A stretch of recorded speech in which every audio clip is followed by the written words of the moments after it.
сонсогч байна надаа. Тэгээ надаа воо.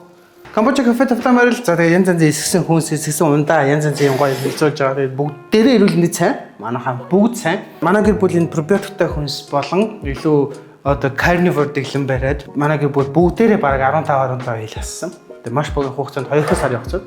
Тэгээд эрүүлэр бүх өөх. Тэгээд турчгаач айгу гойлчт юм биш хүн чинь маш эрүүлэлчт юм лээ тийм. Мэдээж пробиотиктай хүнснүүд бол маш том нөлөө үзүүлсэн. За өнөөдөр би танд яг жимсний хальсаа бити хаяарай. Манайхаа энэ бол мангоны хальс. Мангоны энэ хардаа бас юу байгаа гэвэл яс. Энэ бол ананасны хальс. Заримдаа бид нар жимс юус авдаг шүү дээ. Жимс аваад ер нь жимсийг бас хэтрүүлж их идэх юм бол мэдээж жимс сайн жимсээс витамин авч л байгаа хальтаа. Гэхдээ их идэх юм бол чи фруктоз адилхан л таны инсулин шиг савлуулна адилхан л өвчний бас уурхай болж болно гэсэн. За энэ удаад яасан бэ гэхээр би илүү хаягдал зүйлсээрээ эсгэж пробиотик ундаа гагаач гэдэг зөвлөгөө өгч байгаа. За энэ бол ананасны хальс. Ананас бол бүр үнэхээр ананас үнэхээр гоё болдог манайхаа. Би бүр дараа нь танаатай гоё ананасны гоё бичлэг үзүүлнэ. За энэ дөнгөж эхэлж байгаа яг өнөөдөр авсан ананас аахгүй. Тэгээ би энэ дээр яасан бэ гэхээр сахар хийсэн. Тэгээ ингээл зүгээр өгчөж байгаа гэсэн. Ямар ч юу ихгүй ус ихгүйгээр ихний хэлж байна. Би энийг стартер болох гэдэг. Стартер шингэн болох гэдэг. Стартер шингэн гэдэг нь юу гэхээр одоо би өөр камбуча хийчихээ камбучаныхоо дээрээс тэрийг хийчихвэл камбуча маань өөрөө исээд давхар юм газтай болдог гэсэн. Хоёр дахь хэсгэлт хийхэд ашигладаг стартер шингээ хийхийн тулд зүгээр сахар хийгээл орхисон маа гэсэн. Хэрвээ жимс эсгэж үсгэж байгаа бол хамгийн түрүүнд ананас эсгэж үзээ урамтай. Бүр ингээд шаш гэдэг тосон дээр төмөс хуурж байгаа юм шиг дуугар гэсэн. Энэ бол бэлэн болцсон.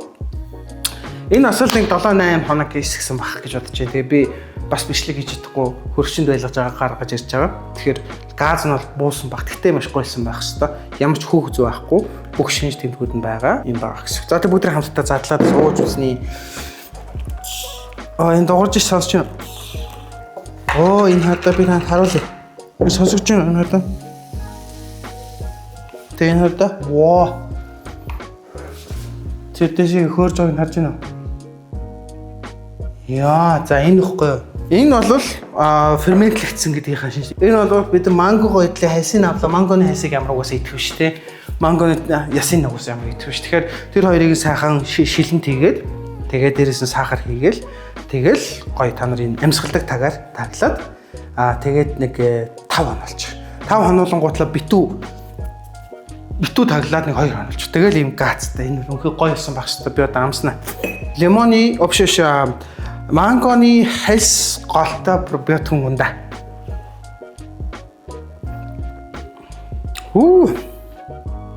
Вайм гоё болтой сонирн болт юм байна. Би юус энэ бас анхудаа лимоны юу мангоны хувьд би өмнө өөр алимаар хийж ийсэн. Яа энэ аим гоёс мана. Энэ илүү лимоны шиг нэрээ болсон байна манайхаа.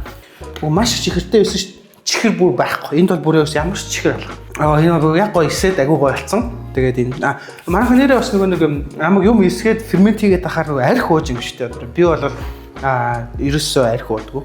Ханаа гэр бүл шинэ жилээр шампанс буудуулдаггүй. Би их нэртэйгээ бацхтаа вайн уудаггүй. Бүгдийг алкогол гэж үзээд. Алкогол чихэр хоёр хүний амьдралд ямар ч хэрэггүй. Алкогол чихэр хоёроос ямар ч хэрэггүй. Алкогол чихэр хоёрыг хэрэглэхгүй, уухгүй, идэхгүй байхад хүн хангалттай амьдарч чадна. Тийм учраас алкоголыг бол бид нар бүр байхгүй болгодог. Мэдээж энд алкогол байгаа. Гэхдээ энэ бол 1% хязгаар байгаа гэсэн. Цогтоохгүй би хүүхдүүдэд өгнө. Эрүүл манайхаа мангоны хальс штэ тий. Тэгэхээр энэ бас өөрөөсөө маш эрүүл, маш олон пробиотиктай, газтай, ямар ч чихэргүй мэсгэлэн маш гоё онд болж байгаа. Окей. Тэгэхээр жимснийхаа хальснуудыг бити асаа анхнаасаа жимсээ сайхан угаагаад хальснууд нь хаслаад ингээ гоё ийм ундаанууд болгож уугаадаарэ. Пробиотиктай манайхаа супер